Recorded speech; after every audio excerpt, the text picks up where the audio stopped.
Di kampung aku ada seorang perempuan yang berumur 60 tahun. Aku panggil dia Mak Kiah. Orang kampung kata dia berkawan dengan harimau putih.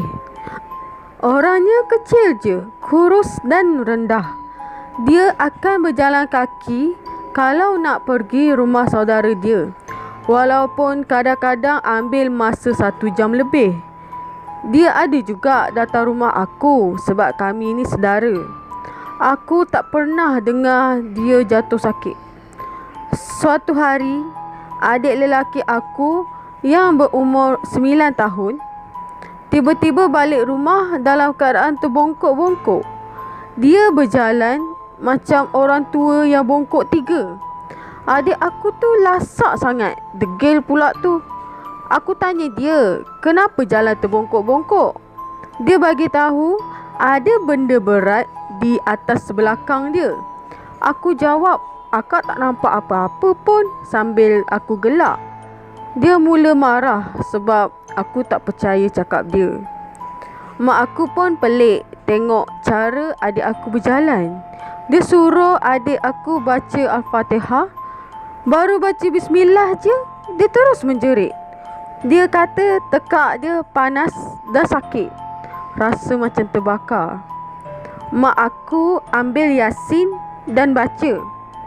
Dia tutup telinga dan suruh mak aku berhenti. Mak aku tetap terus baca.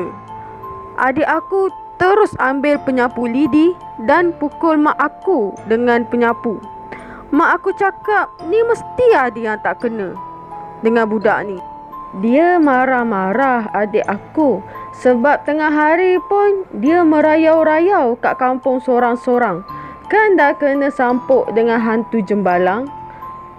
Kebetulan hari tu Mak Kiah datang ke rumah aku nak minta buah pinang untuk dimakan dengan daun sirih. Dia senyum je tengok adik aku.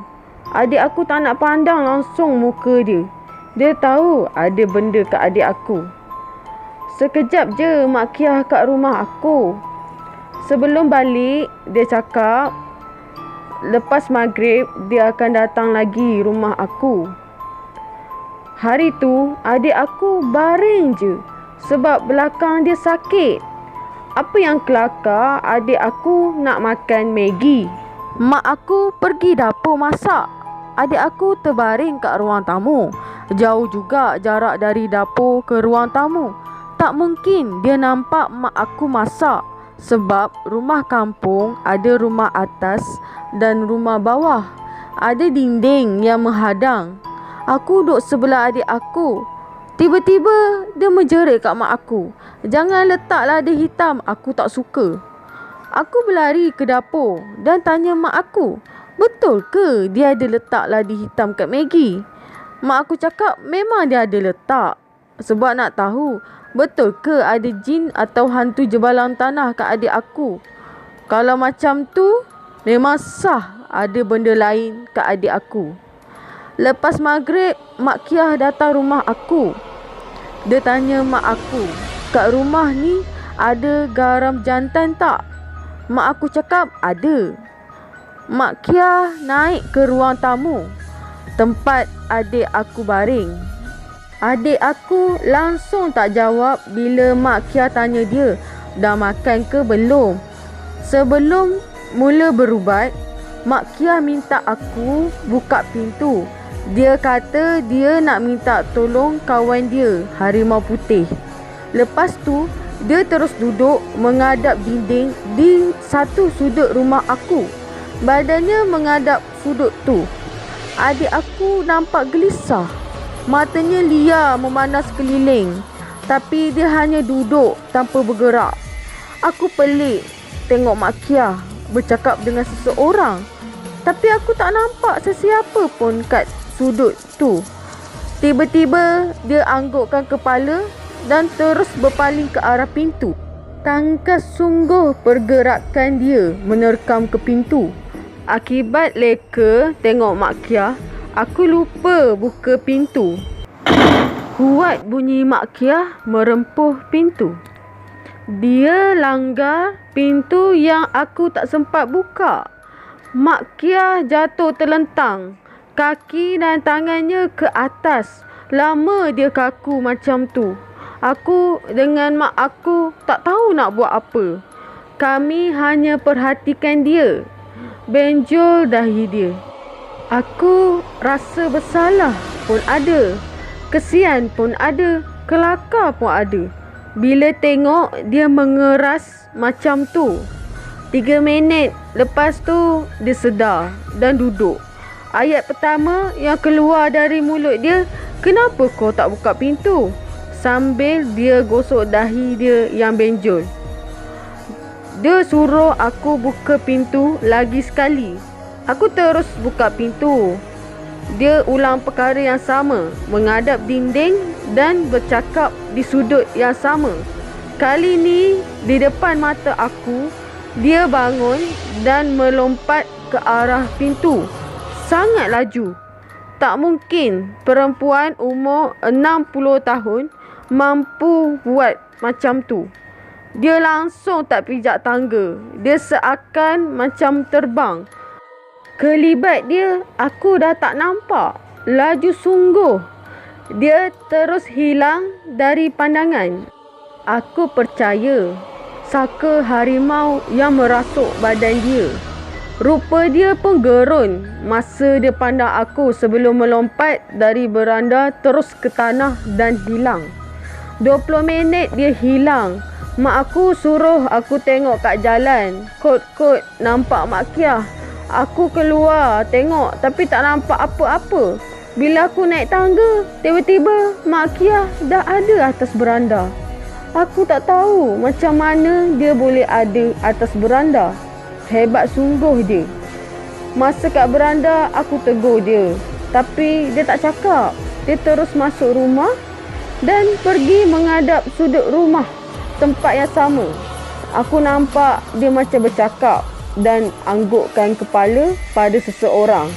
Macam biasa, aku tak nampak sesiapa pun dengan dia. Keadaan Mak Kia memang kesian aku tengok.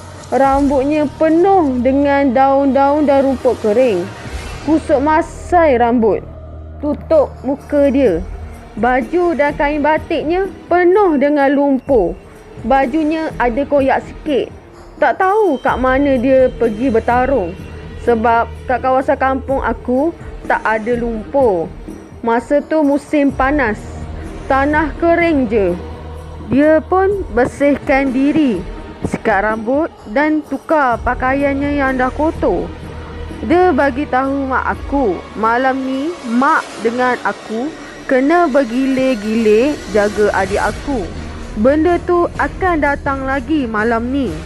Kalau dia dapat masuk semula kat badan adik aku, peluang nak baik tu susah sebab dia makin kuat. Dia suruh mak dengan aku bergilir-gilir baca Al-Quran. Tak boleh berhenti langsung. Adik aku tidur nyenyak malam tu. Mak Kia bagi tahu kami kena bertahan sampai subuh.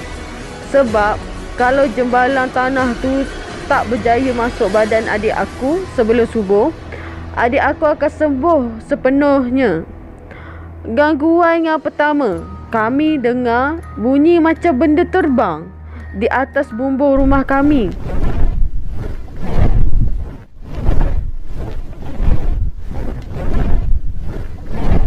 Bunyi tu tak berterusan, kejap ada, kejap tak ada. Lama juga dia berlegar-legar ke atas bumbung rumah aku. Aku dah mula takut. Dekat 30 minit, tiba-tiba bunyi tu berhenti. Suasana sepi. Hanya kedengaran suara mak aku membaca Al-Quran. Tiba-tiba kedengaran pula macam batang balak bergolek-golek ke atas bumbung rumah kami.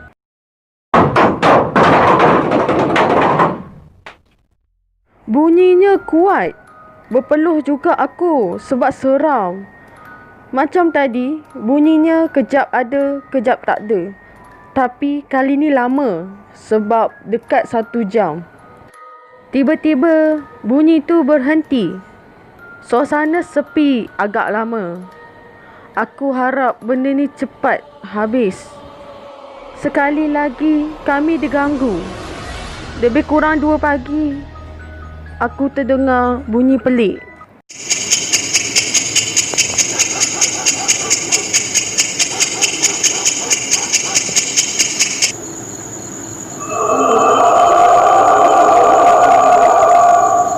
Sekejap kuat, sekejap perlahan.